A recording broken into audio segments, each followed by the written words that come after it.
So you need to sell your house fast and for the most amount of money. Here are the steps you should take to maximize your return on investment. So the first step is going to be to contact your local real estate trusted professional. Now, obviously, if you live in the Boston suburbs, I hope that's me. But the reason for this being is because when you contact your local real estate agent, even if you're not thinking of selling for 1 year, 2 years, 6 months, whatever it may be, even if you're not ready to sign a contract yet, we can give you a list of things that you can do to your house that can help you maximize your return on investment. Now, as part of hiring your real estate agent, something that they will do for you is help you understand pricing. There's a couple different ways you can go about it, and it depends on the property. But I like to steer my clients towards either A, slightly pricing below market value, or B, pricing exactly at market value. Now, these tend to work really well for houses that have been lived in, that maybe have a little bit of things here and there, but we've marketed it well, we've showcased it well, and the pricing has to be on the nose. And the reason for this being is because, think about it, when you go to a store and you see an item on sale, instantly, I mean, at least for me,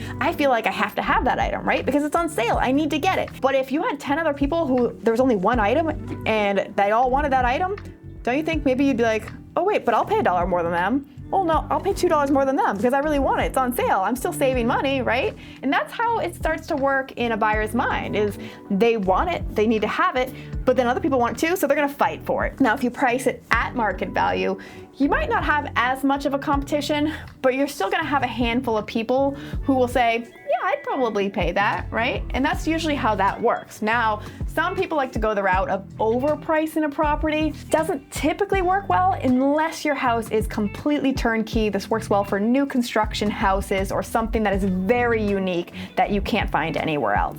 And then sometimes you find that diamond in the rough who's willing to overpay for it, right? Because they just want to have it and they don't care otherwise. But for the most part, if the house isn't in good condition, this can turn into longer days on market, price reductions, and ultimately a lesser return on investment than if you had just done A or B in the first place. Now, step 2 is going to be start working on that punch list that the real estate agent has given you. Now, these could be inside things, outside things. For example, when I go to a client's house, most of the time, due to inflation and the cost of construction, I'm going to keep these projects very minimal, because when you're in a seller's market, you're going to maximize your return on investment without having to do too much if the house is in decent condition. Even houses that are a little dated these days are still flying off the shelf if they're in good condition and they show well. And then things on the outside can go a long way. When a buyer drives up to your house, they want to see themselves living there, right? So if you walk up to the house and the house is freshly painted, the landscaping is beautiful, the bushes are cut back, the deck or the porch is in good condition and not rotting, those things can go a long way to make someone feel instantly at home. So those are the things that you want to make sure you focus on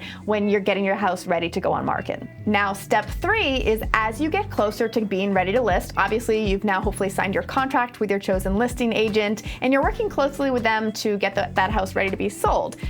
For me, I like to do weekly check-ins as we get closer to the listing date to make sure that they have started to declutter the right way, maybe having them do any other last-minute projects like another freshly painting a room or whatever it may be. But for me, the biggest thing I found is the biggest return on investment is staging the house properly. Now, this doesn't always necessarily mean that we're bringing in a ton of new furniture or removing yours. It can be as simple as having me and my stager come by, moving around some of your items, removing some of them, and bringing in just like maybe some new linen, some new pillows, maybe a new desk lamp or whatever it is that just kind of makes a buyer again feel at home and picture themselves there. The biggest thing for a buyer is that when they walk into the house, they can envision themselves there, not you. So removing personal items is a big thing I always tell my sellers to do. You don't want to walk around the house and see your beautiful family photos, your wedding photos, your kid photos, and be like, oh, someone else lives here, because then they don't picture themselves there. So make sure is that you remove your personal items, you're making it so that the buyer can envision themselves living there. Now, the staging goes a long way, and that's going to lead me into step 4. Step 4 is definitely going to be to investing in the right marketing and marketing plan for your house. Now, there is no one size fits all for selling houses, but I found from experience that when we have very high-end professional photos from a staged house that looks like $1 million, it goes a long way, because on average, most people nowadays start their home search online. And when you're looking online, if the photos look amazing, it's gonna make you wanna go see the house in person. But if the photos don't look good, you're not necessarily gonna wanna see the house. And the house could be stunning, but if the photos are dark, the room looks sad, all right, you're not not gonna wanna go see that house in person, and it's gonna stop you from having maybe multiple offers where someone, if they had just gone and seen the house and realized it's better in person than it looks on photos, maybe they'd be willing to outbid someone out. A big thing to do is definitely invest in the right type of marketing. Now, when it comes to marketing your house, your real estate agent should be the one who's taking the reins on this, but things that I tell my seller to focus on is think about yourself from the buyer side of things, right? If you're a buyer and you're looking online for a house, if your house showcases like $1 million,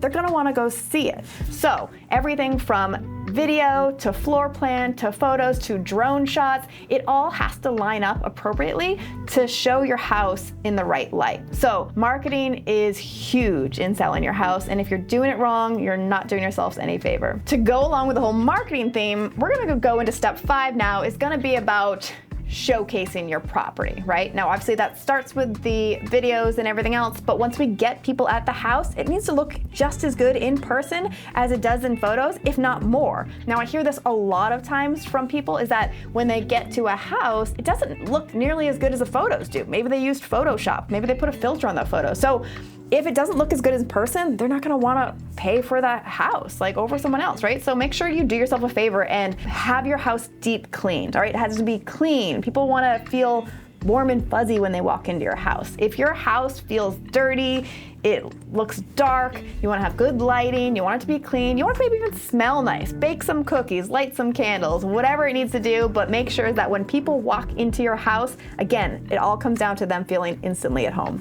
Now, to go along with the step 5, we're also gonna talk about how to show your house, right? There's no one size fits all, but you can have open houses, you can do private showings, you can do a lot of different ways to show your house. I found from experience that open houses work really well in the market that we're currently in, which is a very competitive seller's market, because when people come to your house, it's priced right, it's marketed right, it looks really good in person, and you have a line of people around the corner of the street waiting to get into your house, it shows people that they have to fight for your house to get it. So, for example, I had a listing a couple months back. We priced the house right, we marketed it well, it showed really beautifully. We had, in 2 days, we had over 100 parties come through and see this house. We ended up with 16 offers and sold for $85,000 over asking. And that house had no comparables. There was nothing to justify it selling that high, but people were willing to fight for it because it was such a unique, beautiful home, and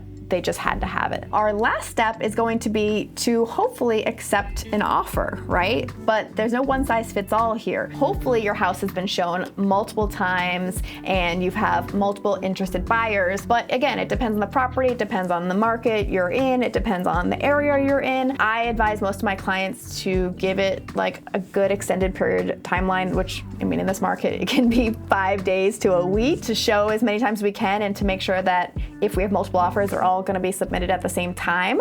But if it's a house where maybe that's not the case, you can accept an offer as soon as you want to. It's your prerogative to accept an offer at any time if it feels right for you. But from experience, if you're gonna get multiple offers, it's gonna put you in a situation where you can get more money out of them, you can get less contingencies, which is really important, and you're gonna feel more comfortable that if your first buyer backs out, you have another buyer on the back burner, so you don't have to go back on market and have that kind of scarlet letter on your listing. Make sure you work really closely with your trusted real estate professional. The right listing agent is important, all right? A lot of people want to go with discount brokers like Redfin and things like that may offer to sell your home for a lot less money. But guess what? If you don't have someone who knows the market you're in, who knows exactly what you need and exactly how to maximize your return on investment, you're going to end up with less money in your pocket than if you had just paid a full price professional listing agent. So don't be fooled by people who think you're gonna save you money, because in the long run, you'll make a lot more money in your pocket by hiring the right agent to do the job. So thanks for watching today, guys. I hope you found this helpful. Feel free to reach out to me anytime if you're looking to make a move in 9 or 90 days. I'm your girl in the Boston suburbs. Make sure to like and subscribe, and I'll see you at the next one.